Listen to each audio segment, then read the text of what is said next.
wanda Allah yake ce mai wala sofa yu'ika rabbuka fatarda, wanda Allah yake ce mai wallahu ya'asimuka minan nas, wanda Allah yake ce mai wa ma ramaita iz ramaita, yace jifan ma fa ni nayi ba kai ba ya rasulullah, wanda Allah yake ce mai ina son ka, wanda Allah yake rarrashin shi na Allah tun babu Jibrilu, na Allah tun babu Mika'ilu bare a Sarafilu, na Allah tun babu Dirwanu bare Ra'ibu, na Allah tun babu sama bare ƙasa, na Allah tun babu farko ballantana farkon farin fari, na Allah wanda ya zo da Allah ya sanar da Allah. Wato wa kuka sani?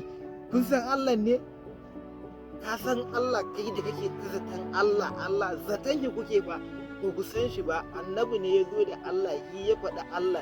Kan wanda ya ƙara cewa zai taɓa girman manzo Allah, ya Allah duk wanda ya ƙara taɓa girman Annabi Muhammad, Allah kai mai talala, kai mai ɗauri dan Annabi Muhammad ka fasa shi ko ɗan uban waye, wanda ya zo da akwai tun babu akwai, mai taskar baye mai akwai tun babu akwai, masoyin Allah tun babu soyayya, wanda ya ji Allah ya bauta wa Allah tun babu bauta.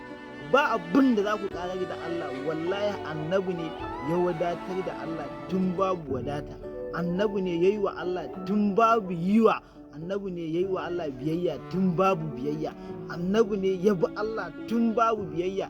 In ka yi bautar kanka kaiwa, in ka yi sallar kanka kaiwa, Annabi ya gama wadatar da Allah. Maza Allah kai ne hasken zuciyarmu, kai ne hasken rayuwarmu. Annabi Muhammadu a kai muka zo, a kai za mu ƙare, da kai muka zo, da kai za mu koma.